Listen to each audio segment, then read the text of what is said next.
The sky above Zenara Prime burned with orange and red flames as ships exploded in the darkness of space. Commander Velrus stood on the bridge of his warship and watched his fleet die around him.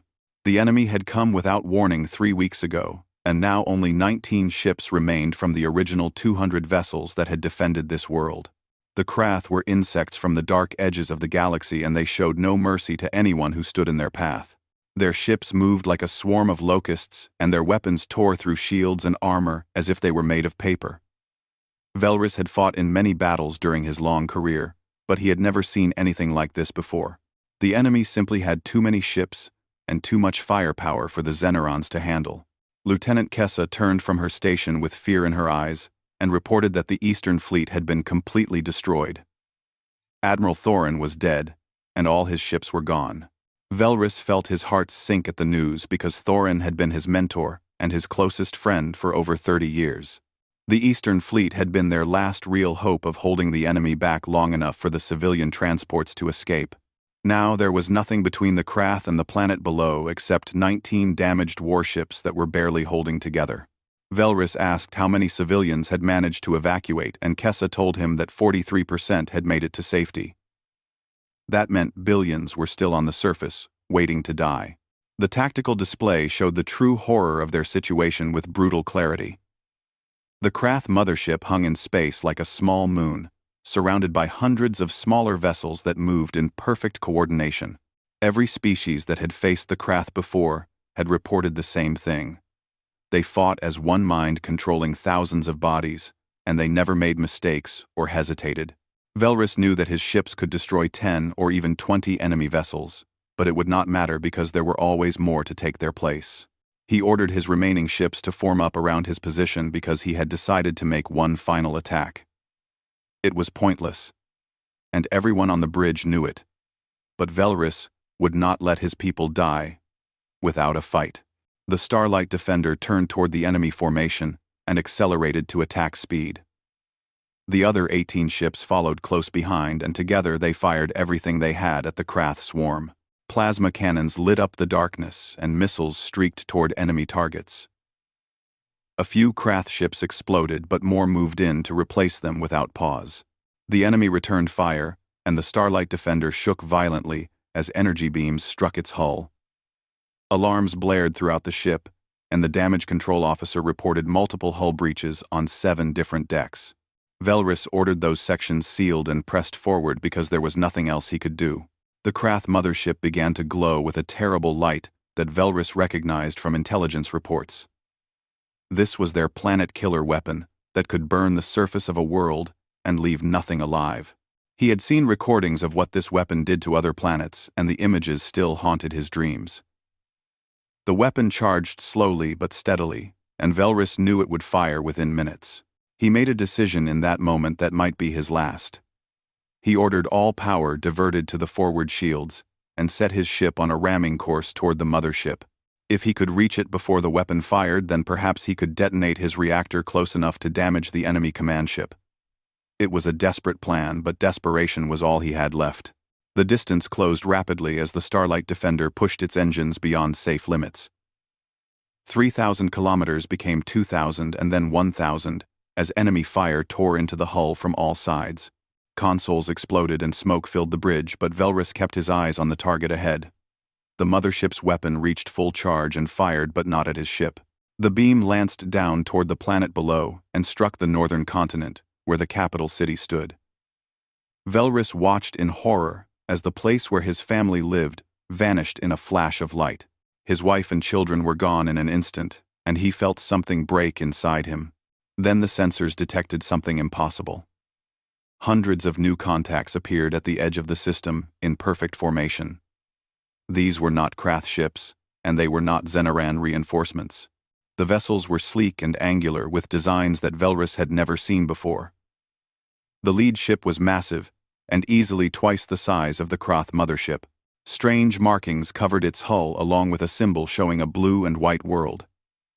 Kessa reported that the unknown fleet was moving toward the Krath at incredible speed. Velrus could not understand what was happening because no other species had responded to their distress calls. The communications officer said the unknown ships were sending a message in perfect Zenaran language. Velrys ordered it, played through the bridge speakers, and heard a voice that sounded strange but confident. The speaker identified himself as Captain John Hayes, of the human warship Liberty's Dawn, and said they had received the Zenaran distress signal. He told Velrys to hold position and let the humans handle the situation.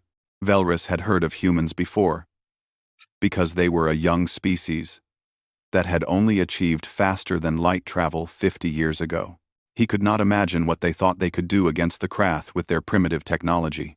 Velrys tried to warn the human captain that the enemy was too powerful and that retreat was the only sensible option. There was a brief pause before Hayes responded with absolute certainty in his voice.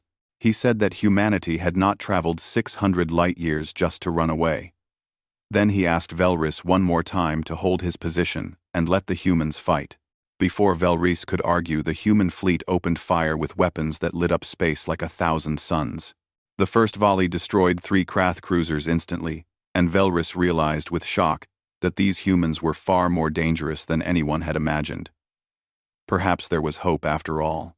Captain John Hayes watched the battle unfold on the main view screen of the Liberty's Dawn and felt a cold anger settle in his chest. The Krath had just fired their planet-killer weapon at a world full of civilians, and that was something he could not forgive. His fleet had arrived barely in time to prevent complete genocide, and now it was time to show these insects what happened when they picked a fight with humanity. The tactical display showed his ships in blue and the enemy vessels in red. The Krath outnumbered his fleet 2-1, but numbers did not tell the whole story of what was about to happen. Hayes ordered his ships to execute attack pattern Delta 7, which targeted the enemy command and control nodes first. Lieutenant Commander Patricia Moore confirmed the firing solution was locked and ready. The Liberty's Dawn fired its main railgun batteries and sent magnetically accelerated projectiles across space at speeds that approached the speed of light. The slugs hit 3 Krath cruisers and punched straight through their shields and armor like they were not even there. All 3 ships exploded in brilliant flashes as their reactors went critical. Hayes had studied everything humanity knew about the Krath before leaving Earth. They were a hive mind species controlled by a central intelligence on the mothership. If you disrupted that control, then the individual ships became confused and uncoordinated like ants whose queen had died. The enemy mothership began charging its main weapon again, but this time the target was the Liberty's Dawn.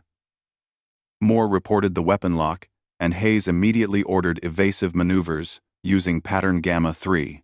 The massive human dreadnought rolled to starboard just as the Krath weapon fired.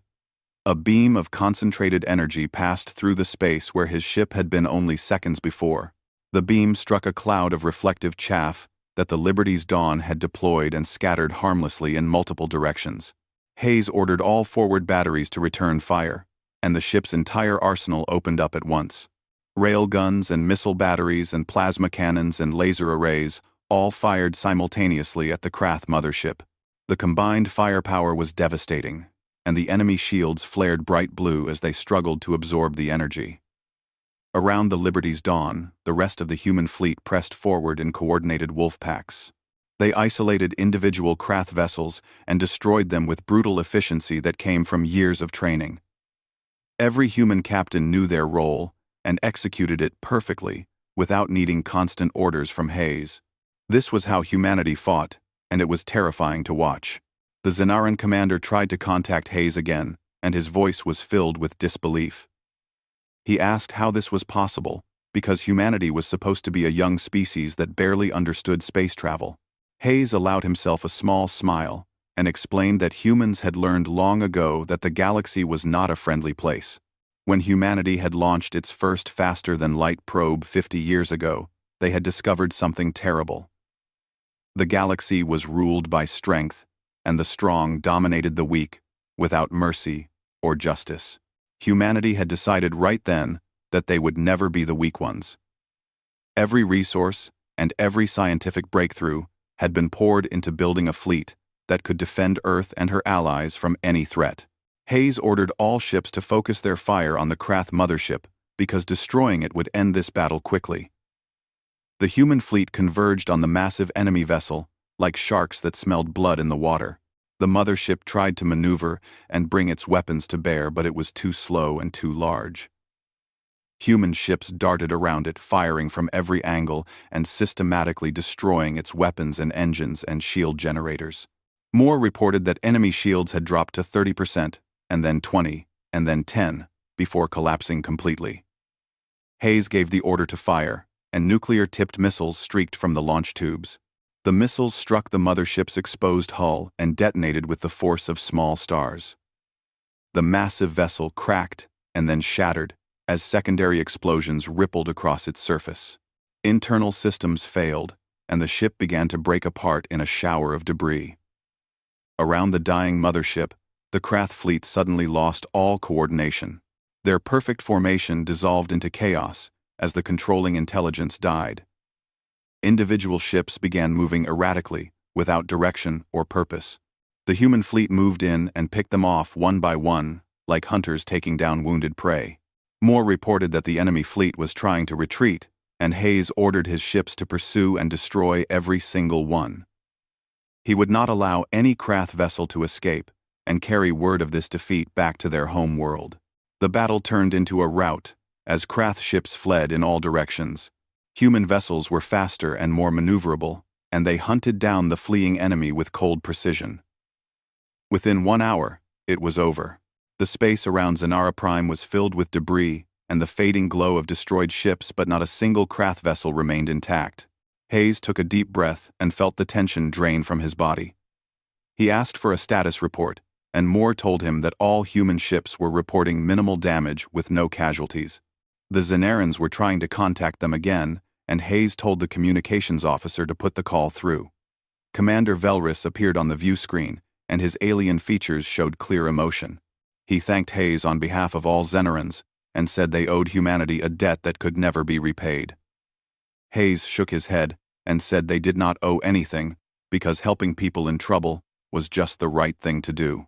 Velris asked why humans had come when there was no alliance or treaty between their species. Hayes explained simply that they had received the distress signal and could not ignore it. Humanity had a saying that when evil triumphed, it was because good people did nothing. Humans had chosen to do something, and that was all the explanation needed. There was a long silence before Velris spoke again. He said that millions on the planet's surface were dead or injured, and their medical facilities were overwhelmed. He asked if humanity could help, and Hayes cut him off before he could finish. The human captain said they were already deploying medical teams and relief supplies. Human engineers would help repair the orbital stations, and the fleet would stay as long as needed. Velris bowed his head in gratitude, and the transmission ended. Hayes turned to his crew and saw pride in their faces. They had won a great victory today and saved billions of lives. But Hayes knew this was only the beginning of something much larger. The galaxy was a dangerous place, and humanity had just announced its presence in a very loud way. There would be consequences, and other powers would take notice. But that was a problem for tomorrow. Today there were people who needed help, and humanity would provide it, because that was what humans did. The Galactic Council Chamber was a massive spherical room, where representatives from 200 different species gathered to discuss matters that affected the entire galaxy. Today the chamber buzzed with urgent conversations, and at the center of all the attention was the human delegation. Ambassador Linda Carter stood at the speaker's podium with her hands clasped behind her back and projected calm confidence, despite hundreds of alien eyes watching her every move. Beside her stood Colonel Paul Dixon in his military dress uniform with a neutral expression that revealed nothing of his thoughts. They both knew this meeting would determine humanity's place in the galactic order for decades to come. Council Speaker Thrynax called for order, and his crystalline voice cut through the chatter like a knife. The amphibian alien raised 3 of his 4 arms, and the chamber fell silent immediately. He said that Ambassador Carter had been summoned to explain the recent incident at Zanara Prime. The destruction of an entire Krath fleet by human forces had sent shockwaves throughout the galaxy, and the council demanded answers. Linda inclined her head respectfully and said she understood the concern but would hardly call it an incident. Humanity had responded to a distress signal and stopped a genocide in progress. That was not an incident, but rather the right thing to do. Ambassador Korvax of the Draenathi Empire spoke up with anger in his serpentine voice. He said that humanity had intervened without council authorization and that the Kroth incursion was being monitored. A council peacekeeping force was being assembled to handle the situation. Linda let the word monitored hang in the air for a moment before responding.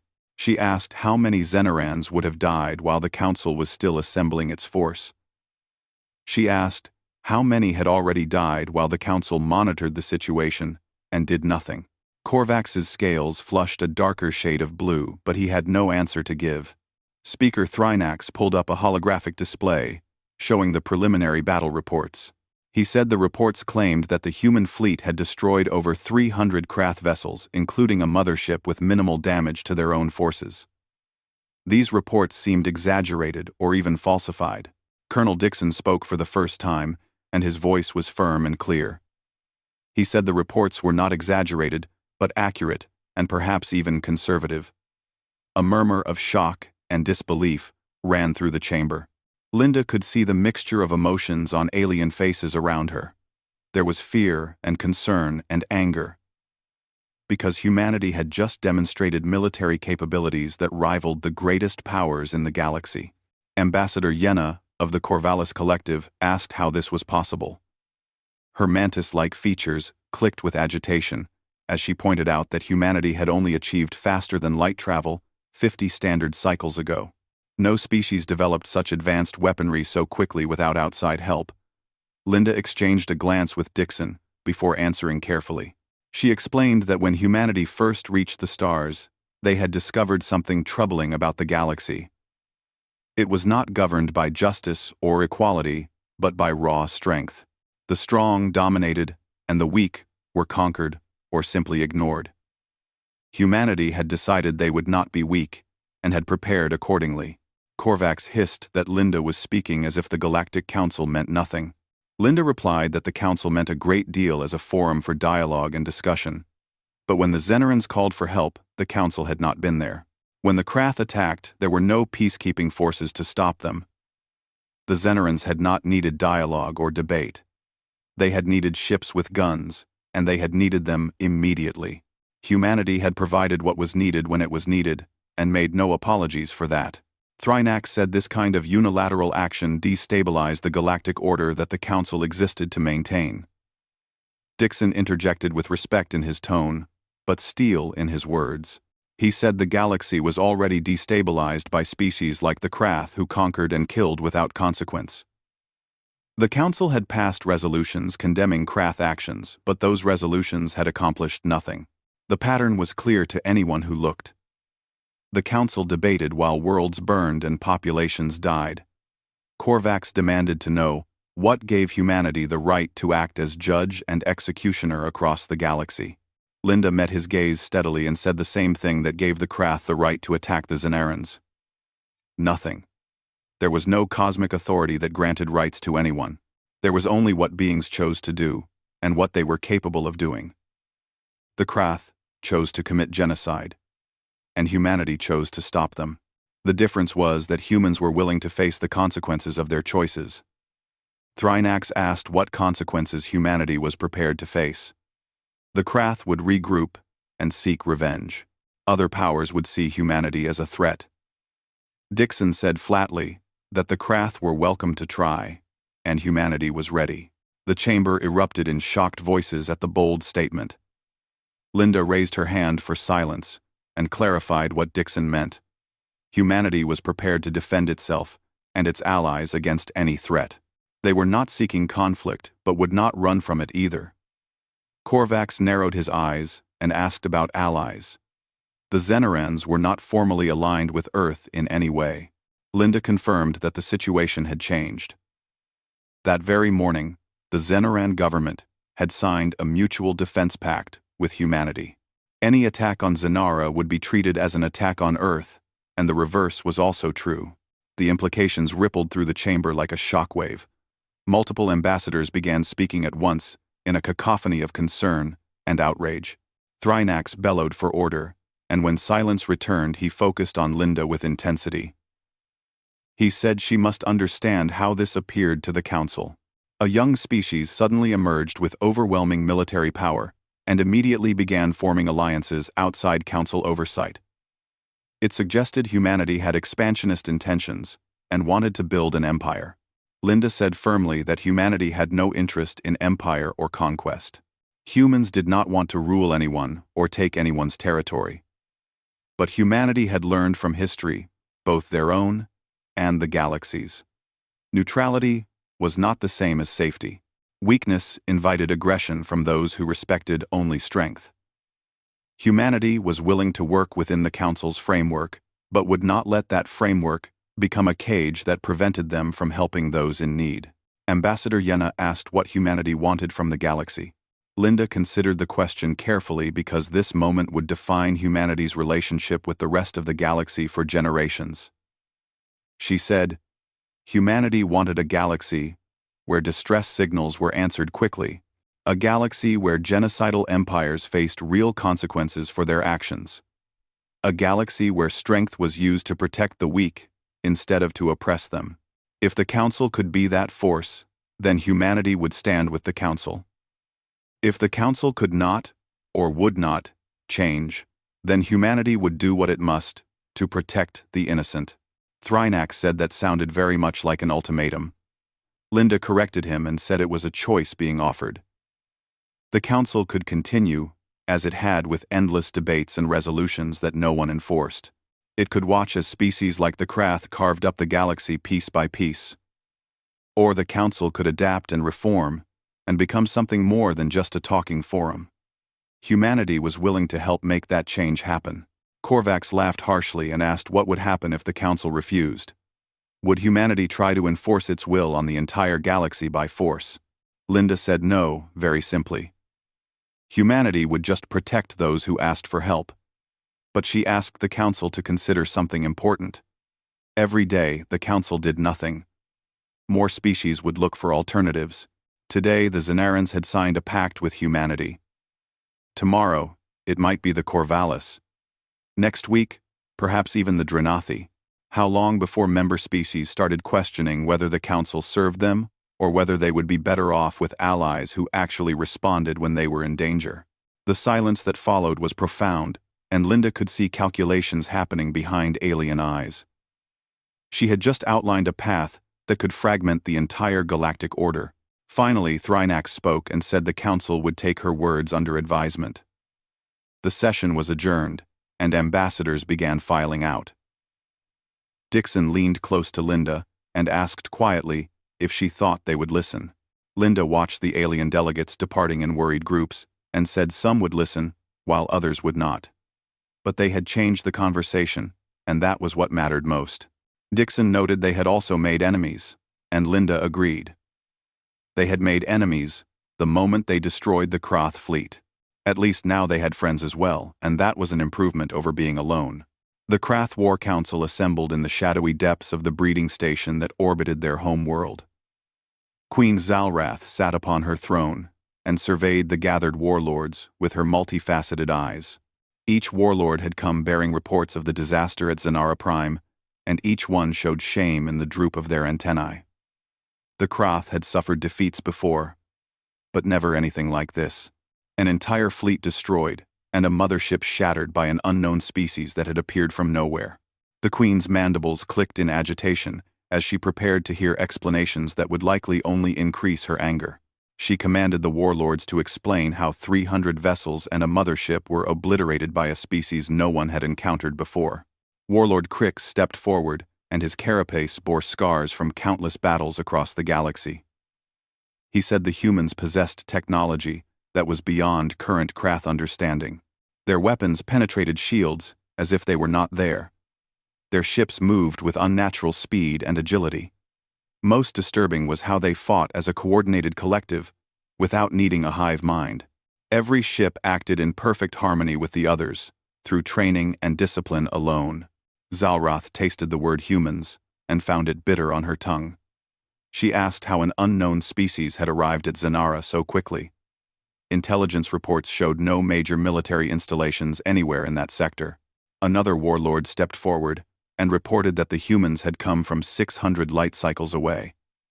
Their faster-than-light drives were significantly more advanced than anything the Krath possessed. By the time the human fleet was detected, they were already in weapons range and opening fire. There had been no time to prepare or adapt to their tactics. The Queen asked about total losses, and Crix admitted they were complete. Not a single vessel had escaped the system. The humans had pursued fleeing ships to the edge of the system and destroyed them all with ruthless efficiency. A rumble of disturbed clicks and scrapes filled the chamber because total annihilation was unprecedented in Krath military history. They had conquered 17 worlds in the past decade, using overwhelming numbers and hive mind coordination. No species had ever stood against them successfully until now. Zalrath declared they would assemble a larger force to crush the humans. 10 times the size of the fleet at Zanara, 100 times if necessary. The humans would drown in Krath numbers no matter how advanced their technology. Crix spoke carefully and said there was more the Queen needed to know. Intelligence networks reported that 16 species had signed defensive pacts with humanity since Zanara. The Zanarans were only the first. The humans were building a coalition of allies across multiple sectors. The Queen dismissed this information and said coalitions meant nothing against the full might of the Krath Dominion. Another warlord interjected that the Galactic Council had called for sanctions against any species engaging in unprovoked aggression. The resolution seemed directed at the Krath. Zalrath laughed, and the sound was like breaking glass. She said the Council had made such proclamations before and they were always meaningless. The Council would debate and pass resolutions but never actually enforce them. That weakness was why the Krath had been so successful. Crix said the humans had changed the equation in a fundamental way. The Council's weakness had always been that no member species wanted to enforce resolutions with military force. Now there was a species both willing and capable of enforcement. If the humans acted as the Council's military arm, then the entire balance of galactic power would shift. The Queen fell silent and considered this new information. The Krath had thrived in the power vacuum created by Council ineffectiveness.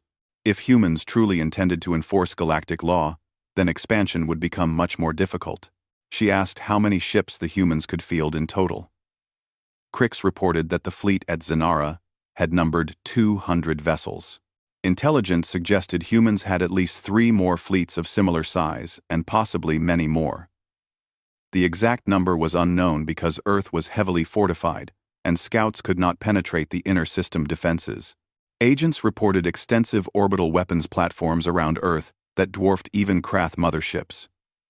The human homeworld was essentially a fortress that could not be attacked directly. Zalrath's antennae quivered with agitation because this was a reversal of the natural order. The Krath had always been the hunters and never the prey. Now, a species existed that could threaten the Dominion itself. Crix ventured carefully that perhaps negotiation should be considered. The humans had stated they sought no territory or conquests. If the Krath ceased expansion, the humans might leave them in peace. The Queen shrieked in rage at the suggestion. The Krath did not negotiate or retreat. They were the dominant species in the galaxy and would not bow to anyone. Crix said with respect that they had been the dominant species, but humans had proven otherwise. The Queen moved toward him with shocking speed, and her bladed forelimbs were raised to strike. For a moment it seemed she would kill him where he stood. Then she stopped and lowered her arms and returned to her throne. She commanded all the warlords to leave her presence immediately. They filed out quickly and gratefully, because none wanted to remain near the Queen when she was in such a state. When Zalrath was alone, she allowed herself to show fear for the first time in centuries. The truth could not be avoided, no matter how much she wished otherwise. The Krath could not win a direct conflict with humanity, not now and perhaps not ever. Their numerical advantage meant nothing against weapons that destroyed motherships in minutes. Their hive mind coordination offered no edge against a species that achieved the same results through discipline. But the Krath had not survived for millennia by relying only on brute force. They had cunning as well, and cunning would be their weapon now. If the humans wanted to play protector, then let them spread themselves thin, defending every species that asked for help. They would make enemies among other galactic powers who resented interference in their affairs. They would exhaust themselves trying to police the entire galaxy. And when they were overextended and distracted by multiple conflicts, then the Krath would strike. Not at human territory directly, but at their allies. At the species under their protection. The humans could not be everywhere at once, and somewhere they would fail. That failure would shatter their coalition and prove their protection was worthless. Zalroth summoned her intelligence master and ordered detailed information gathered on every species allied with humanity. She wanted to know their military capabilities and their locations, and most importantly, their weaknesses. She wanted to identify where the humans could not effectively defend. The intelligence master bowed and said it would be done. The Queen also ordered envoys sent to other major powers, the Dranathi Empire and the Korthax Hierarchy and the Vryn Collective. Tell them that humanity's rise threatened the established order. Tell them that today the humans protected weaker species, but tomorrow they might turn to conquest, plant seeds of doubt and fear. The intelligence master departed to carry out these orders. Zalroth settled onto her throne, and her mind planned campaigns that would unfold over years or even decades. The humans had won a battle, but they had not won the war. The Krath would adapt their strategies and wait for the right moment. Patience was something the Queen could exercise when facing an enemy like humanity. She would not make the mistake of underestimating them again. But neither would she forget the humiliation they had inflicted on her species. Vengeance would come in its own time and in its own way. For now, the Krath would appear to pull back and acquiesce. Let the humans think they had frightened the Dominion into submission. Let them grow complacent in their victory.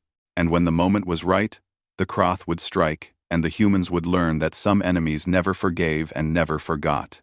6 months had passed since the battle at Zanara Prime, and Captain John Hayes walked through the reconstructed capital city, surrounded by Zanarans, going about their daily lives. The scars of war were still visible in filled craters and new construction and memorials standing where buildings once stood. But life had returned to the streets, with children playing in parks and merchants selling goods in bustling markets.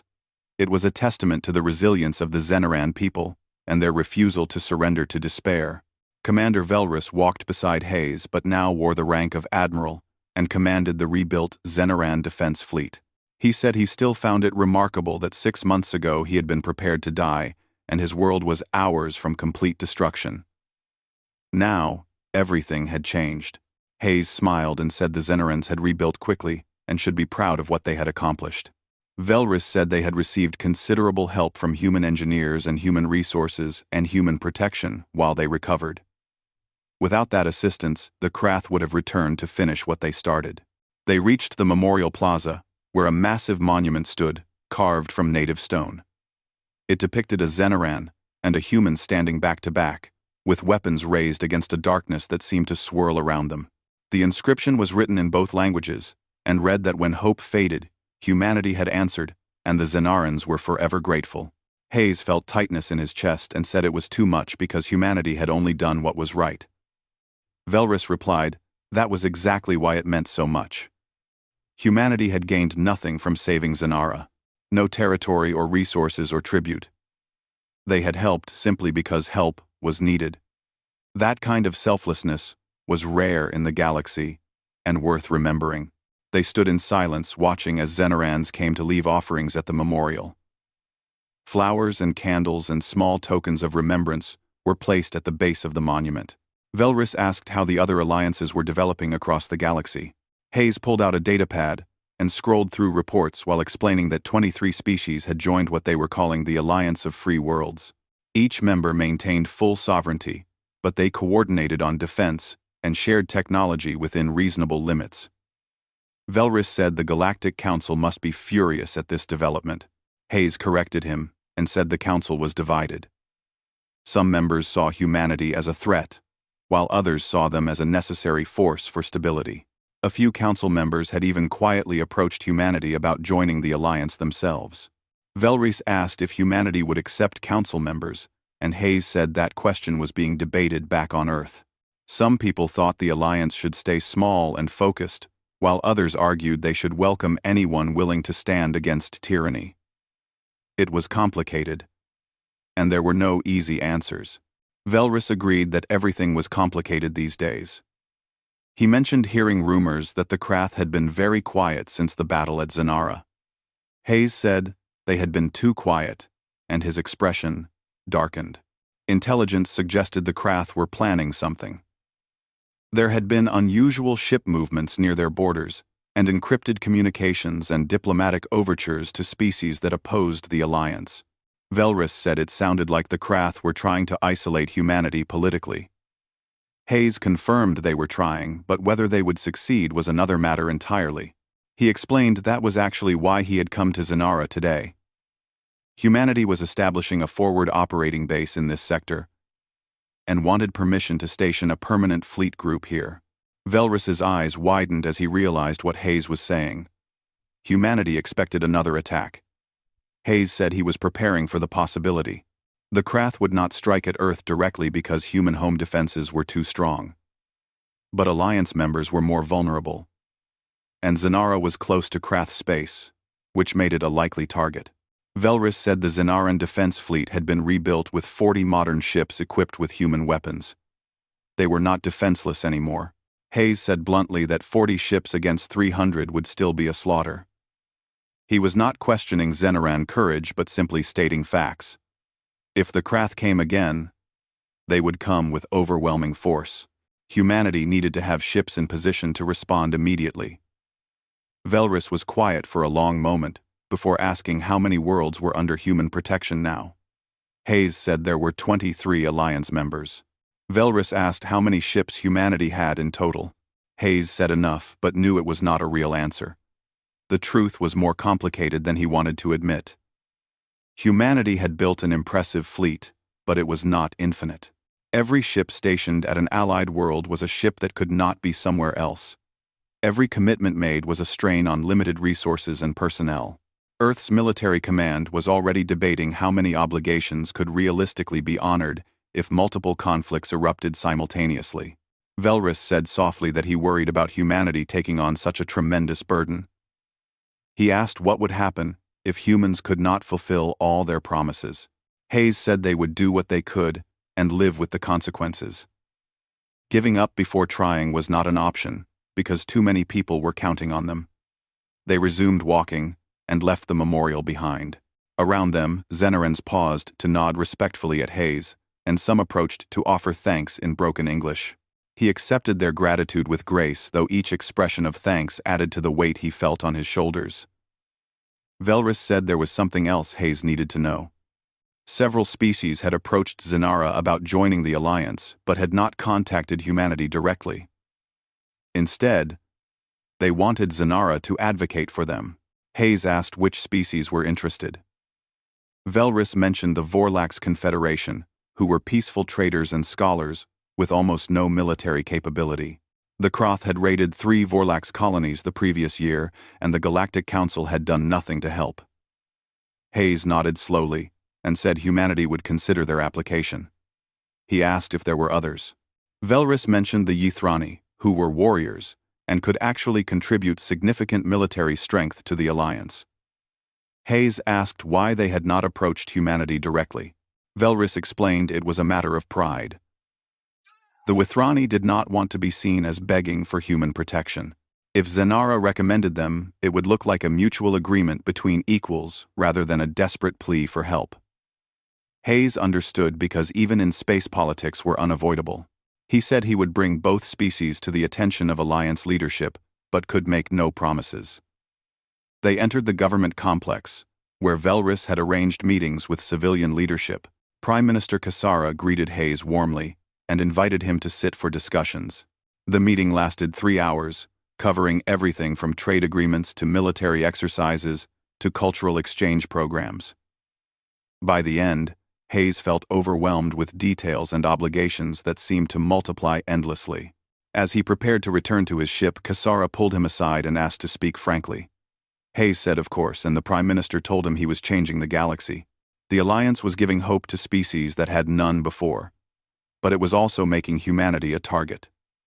The old powers did not want change because they benefited from the current system. Hayes asked if she was advising humanity to stop what they were doing. Kasara said no, very firmly. She was advising them to be careful, and not spread so thin that they broke under the strain. It was better to protect 10 worlds effectively than to promise protection to 50 and fail to deliver. Hayes appreciated the honest advice, and said humanity was aware of the risks. But doing nothing was not acceptable. The galaxy they had found when reaching the stars was not the galaxy they wanted to live in. So they were working to change it, one world at a time. Kasara said humanity should remember they were not alone in this struggle. The Alliance members were friends, and not just strategic assets. If humans needed help, they should ask instead of trying to carry every burden alone. Hayes felt gratitude surge through him, and thanked her sincerely. Later, aboard the Liberty's Dawn, he stood in his ready room staring at a star map of the galaxy. Blue markers indicated Alliance worlds, while red markers showed known hostile powers. Yellow markers represented neutral or undecided species. The blue markers were spreading slowly, but so were the red ones.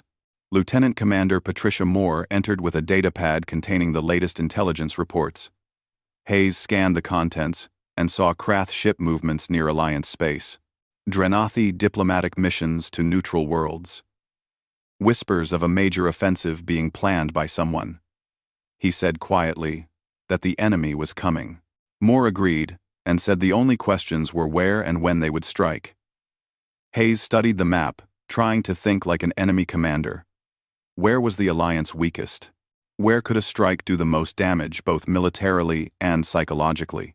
He ordered patrols doubled along the Krath border with early warning systems at every possible approach vector. He told Moore to send a message to Earth requesting reinforcements for this sector. She pointed out that Earth had already committed most available forces to Alliance defense. The military command might not be able to send more ships.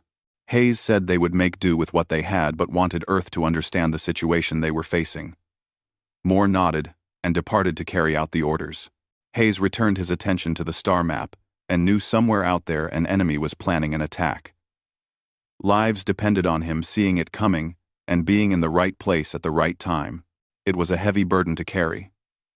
But as he looked at the blue markers representing worlds now living in peace because humanity had intervened, he knew it was a burden worth carrying. The galaxy was changing, and humanity would see that change through, no matter the cost, because when evil triumphed, it was only because good people did nothing, and humanity had chosen to do something and would continue doing something for as long as it took to build a better galaxy.